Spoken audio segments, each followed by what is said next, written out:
Welcome to Developism. My name is James and today we are looking at what I bought during the dip. And before we get started, I would just like to take 1 minute to ask you to share with us what you purchased during the dip. You have about 3 seconds while I flash my logo. Go.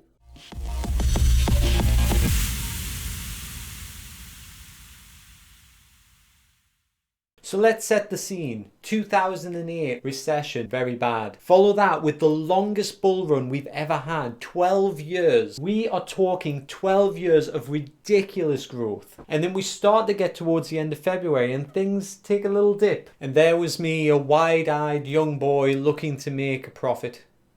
A few weeks prior in early February, I had just bought my first shares in AMD. Advanced Micro Devices, that's the one. And I bought them for just under $50 per share. So let's bring up the chart. So you see I bought them here at just under $50 per share.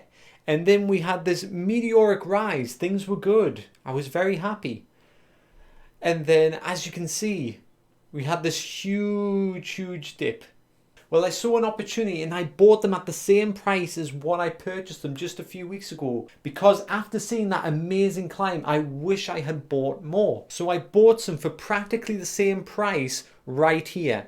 And if only I knew that they would hit a low of 39 when I was buying them at 49. But we can't time the bottom, and a couple of months later I am still profiting 6.5% with my AMD stocks. And I am absolutely going to be sticking with AMD for the long run, and this is why. Even though the AMD stocks don't give out dividends, I think that they still have a huge potential for future growth. AMD is mostly known for being the less popular alternative graphics card to Nvidia. And they also compete with Intel for processors. Now AMD can easily capture more of the market over the next 20 years. Now they sell more affordable graphics cards and processors, but I don't think that this alone will be enough to beat brand loyalty when it comes to Nvidia and Intel. But when we look at a slightly bigger picture, we can see that Linux, an open source operating system that a small percentage of PC users actually use, has been slowly growing over time. Now why do you ask this is relevant? AMD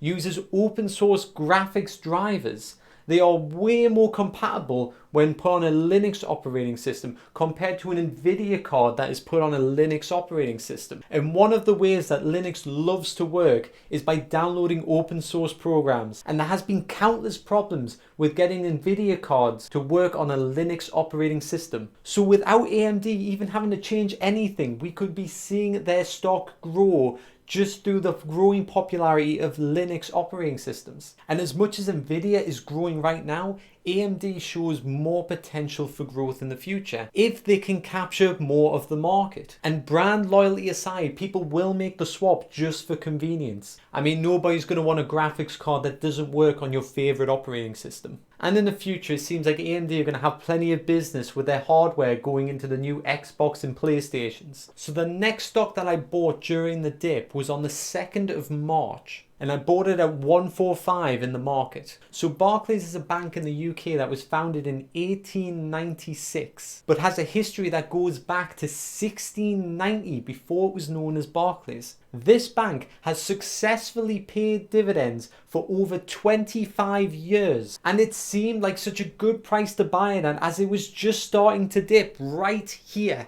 So like I said, I bought it at 145, but it dipped down to as low as 79, and it is now sitting at around 133, which means I have taken an 11% hit on my investment. And at the time of my investment, they were flexing a nice strong 5% dividend yield. But we fast forward towards the end of March and we get our dividends scrapped. Why didn't anybody tell me not to trust banks? Okay, I got greedy. I wanted the higher dividend yield, and I admit that. I thought I was getting a great company at a good price, and I only wanted that 5% dividend yield to offset my safer investments that are more around 1 and 2%, to basically bring my average up to about 4%. But hopefully I've learned my lesson, and I'm probably going to be a bit more wary when it comes to banks. Okay, 5th of March, my target, Visa. I haven't seized the opportunity yet to own what is known as the financial trifecta: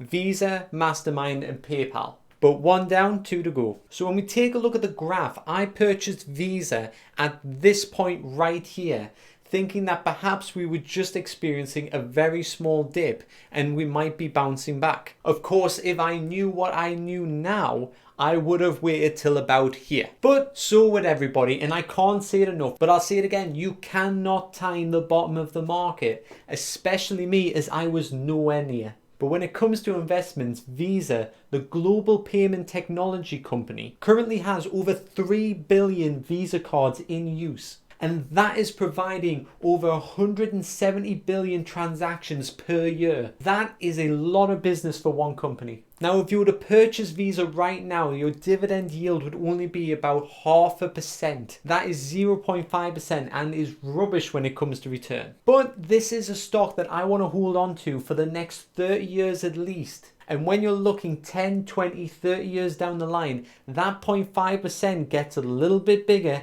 every year. So I purchased Visa at 185 and it eventually reached a low of 137. But currently right now it is at 199, which offers me 5% growth on my initial investment. And I know that the market can go up and down, but any reasonable person would gladly take a 5% return over the course of a few months. But like I said before, I am planning on keeping Visa for the next 30 years. So whatever it is right now doesn't matter. If the market takes a second dip, then I will gladly go back and buy more shares in Visa.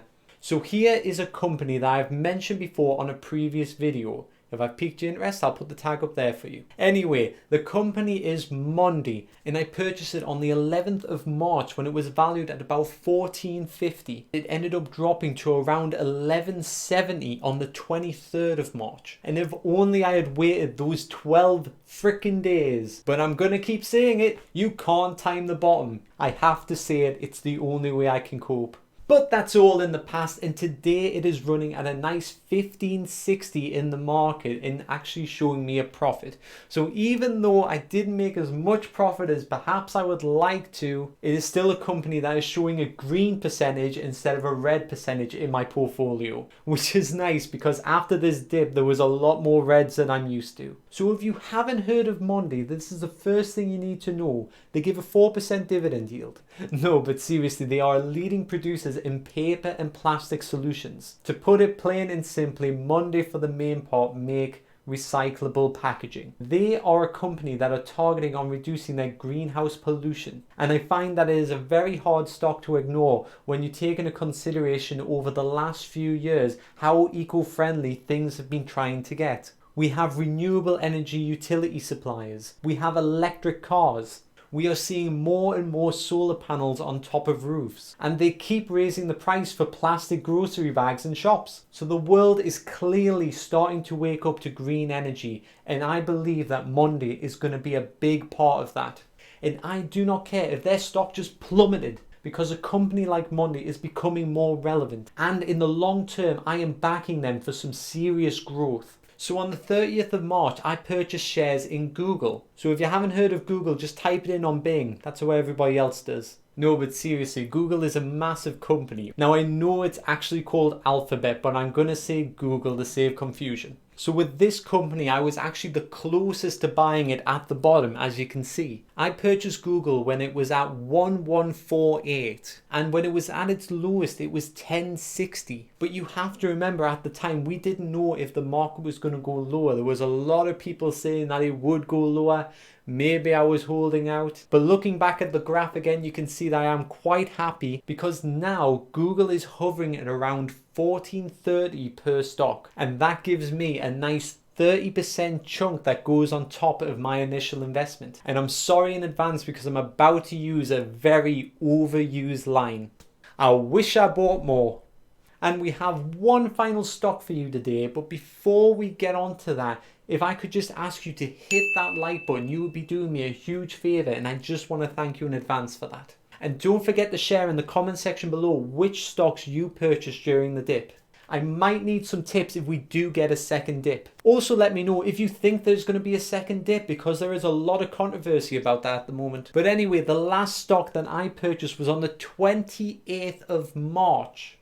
No, but anyway, the last stock that I purchased was on the 28th of May, and that was Alibaba. Now, Alibaba in its most basic form is often referred to as the Amazon of Asia. So if you're looking for a diverse portfolio and you have room for a few stocks in the Asian market, then Alibaba should definitely be one that you go for. Once again, this company is a growth stock as it doesn't yield any dividends. But as we can see, its lowest point was at 177 and I purchased it a little bit later at 200, and since then it has grown to 219. Which gives me a 9.5% return. So obviously I purchase all my stocks with long-term investment in mind. And to put this in perspective, I would be happy to see a 9.5% growth over 18 months to a year. But like I said before, the market can go up or down and it's just about riding the waves. At the moment, a lot of my things are positive, but that is because I bought during a dip. If there is indeed a second dip, then of course all my stocks aren't going to look as healthy as this right now, besides Barclays. But that does give me the opportunity to purchase more of the stocks that I like. And as much as I like seeing my stocks grow, I will happily invite a second dip, just so I can take a second dip at the market. Sorry, that was so cheesy.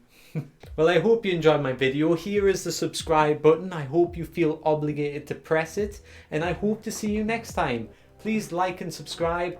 Thank you very much. Goodbye.